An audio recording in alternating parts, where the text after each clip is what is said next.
അഖില കേരള എഴുത്തച്ഛൻ സമാജം സംസ്ഥാന സമ്മേളനത്തിന് മുന്നോടിയായുള്ള വാഹന പ്രചാരണ ജാഥയ്ക്ക് പെരുമ്പളിശ്ശേരിയിൽ സ്വീകരണം നൽകി.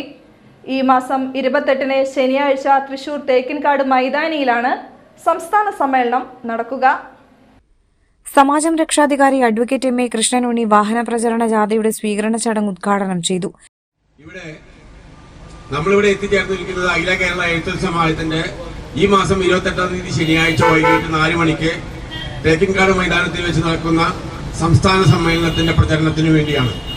ഈ പ്രചരണ ജാഥ എണ്ണയിട്ട യന്ത്രം പോലെ ഓരോ ശാഖയിൽ നിന്നും മറ്റൊരു ശാഖയിലേക്ക് പ്രവേശിച്ചുകൊണ്ടിരിക്കുകയാണ്. ഇതിനു മുമ്പ് നമ്മൾ 18, 19 തീയതികളിൽ പാലക്കാട് വെച്ചും അത് കഴിഞ്ഞ് ഇന്നലെ 24-ാം തീയതി തിരൂര് തുഞ്ചൻപറമ്പിൽ വെച്ചും ഈ ജാഥ നടത്തുകയുണ്ടായി. അതിന്റെ പതാക ഏറ്റുമായിക്കൊണ്ടാണ് നമ്മൾ തൃശ്ശൂർ തുടങ്ങി വെച്ചത്. ഇന്നലെ അതിന്റെ ഉദ്ഘാടനമായിരുന്നു ചേറ്റുപുഴയിൽ വെച്ച്. അതുപോലെ തന്നെ ഇതിന്റെ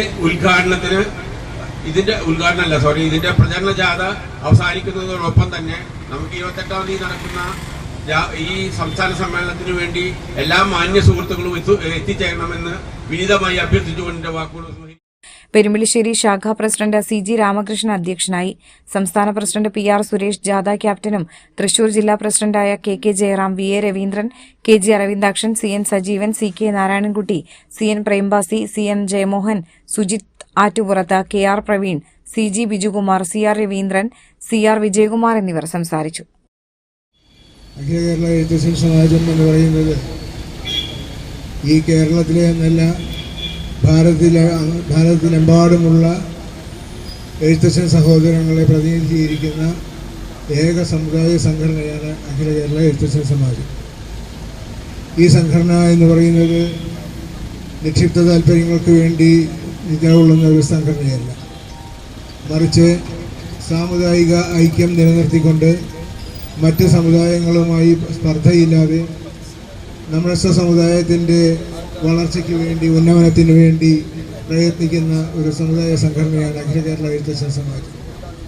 ഇത് ഞാൻ അടിവരയിട്ട് പറയാൻ കാരണം കേരളത്തിലെ വിവിധ സമുദായങ്ങളെ പ്രതിനിധീകരിക്കുന്ന ഒട്ടനവധി സമുദായ സംഘടനകളുണ്ട്. അതിൽ ഭൂരിപക്ഷ സമുദായ സംഘടനകളുണ്ട്, ന്യൂനപക്ഷ സമുദായ സംഘടനകളുണ്ട്, ക്രൈസ്തവ മാനേജ്മെൻറ്റുകളെ പ്രതിനിധീകരിക്കുന്ന സമുദായ സംഘടനകളുണ്ട്. പക്ഷേ ഈ മറ്റ് സമുദായ സംഘടനകളെല്ലാം സ്വാർത്ഥ താല്പര്യങ്ങൾക്ക് വേണ്ടി, തങ്ങളുടെ താല്പര്യങ്ങൾ സംരക്ഷിക്കുന്നതിന് വേണ്ടി മാത്രം നിലകൊള്ളുമ്പോൾ